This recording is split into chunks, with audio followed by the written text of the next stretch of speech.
Hello friends, daily dictation के लिए channel को सब्सक्राइब कर लें और डिक्टेशन पसंद आए तो उसे लाइक करें और अपने दोस्तों में शेयर करें। यह डिक्टेशन 5 सेकंड बाद शुरू होगी।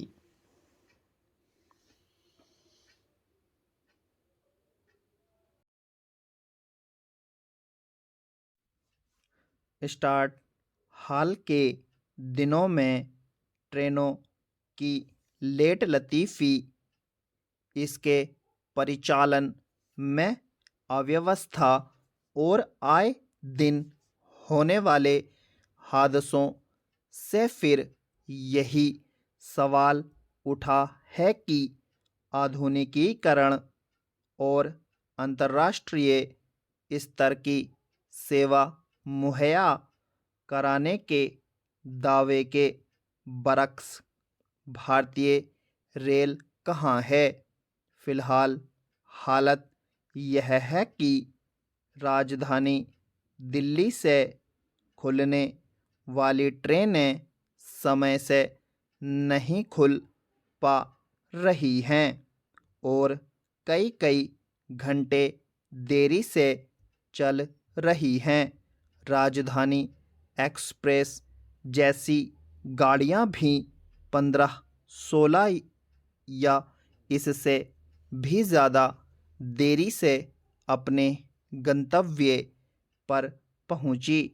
यह माना जा सकता है कि बीते कुछ दिनों से घना कोहरा छाए रहने की वजह से ट्रेनों का परिचालन बाधित हुआ है, लेकिन अगर इसके अलावा भी सभी स्तरों पर अव्यवस्था दिख रही हो, तब इसके लिए किसे जिम्मेदार ठहराया जाएगा। ऐसी शिकायतों का स्पष्टीकरण प्राकृतिक कारण के रूप में नहीं दिया जा सकता कि यात्रियों के सामने खान पान की मुश्किल पैदा हो रही और ट्रेनों में साफ सफाई अव्यवस्था का शिकार है। ऐसे में लंबी यात्रा कर रहे लोगों और उनके परिवारों और बच्चों के सामने कैसी समस्या पैदा हो रही होगी, इसका अंदाज़ा लगाया जा सकता है।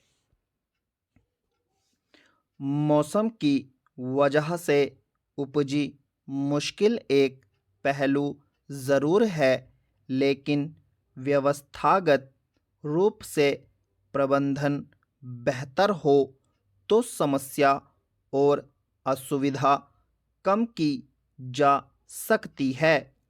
इस मामले में रेलवे में बहुस्तरीय कमी साफ देखी जा सकती है।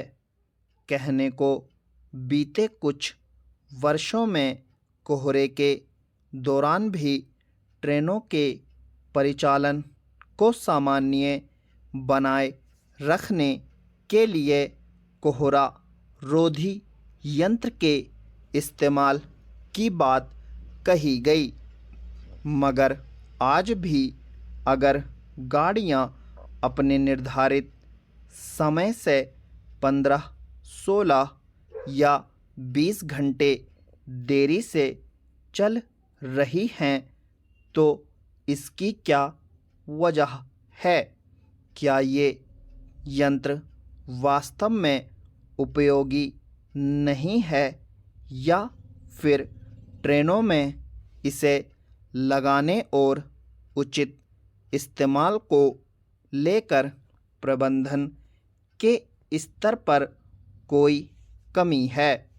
विडंबना यह है कि जब ट्रेनों के परिचालन से जुड़ी समस्या गहराने लगती है और इससे जुड़े सवाल तूल पकड़ने लगते हैं, तब सरकार या रेल महकमे की ओर से इसके हल के लिए आधुनिक तकनीक का इस्तेमाल और अन्य उपाय करने की बात कही जाती है, मगर कुछ समय बाद फिर आने वाली ऐसी शिकायतें बताती हैं कि आश्वासनों पर अमल की हकीकत क्या है। पिछले कुछ सालों में पटरियों और डिब्बों की गुणवत्ता में सुधार से लेकर रेलवे के बुनियादी ढांचे के विकास के मामले में तेज आधुनिकीकरण करने का दावा किया गया है। ट्रेनों को हादसे से बचाने के लिए कवच प्रणाली के सफल परीक्षण की खबरें भी आईं। तेज रफ्तार और आधुनिक तकनीक के साथ अन्य सुविधाओं से लैस ट्रेनों के संचालन की शुरुआत लोगों के बीच उम्मीद जगाने के लिहाज से अच्छी बातें हैं, मगर पिछले कुछ समय के दौरान लगातार ट्रेनों के पटरियों से उतरने की घटनाएं जिस तरह आम हो गई हैं, कई बड़े हादसे सामने आए। वे बताते हैं कि केवल संसाधनों के स्तर पर कमी को दूर करने के दावे से सेवा की गुणवत्ता में सुधार लाना संभव नहीं है। प्रबंधन के मामले में जब तक कोताही या लापरवाही बरती जाएगी, तब तक यात्रियों को बेहतरीन सुविधा मुहैया कराने की बातें बेमानी ही रहेंगी। यह ध्यान रखने की ज़रूरत है कि ट्रेन यात्रा आज लगातार महंगी होती जा रही है और साधारण लोगों के लिए उसमें जगह सिमट रही है। त्योहारों के मौके पर रेलवे स्टेशनों पर जितनी बड़ी तादाद में लोग अपने गांव घर जाने के लिए जमा होते हैं, उससे पता चलता है कि ज़रूरत के मुकाबले ट्रेन सुविधाओं की हालत क्या है। स्टॉप।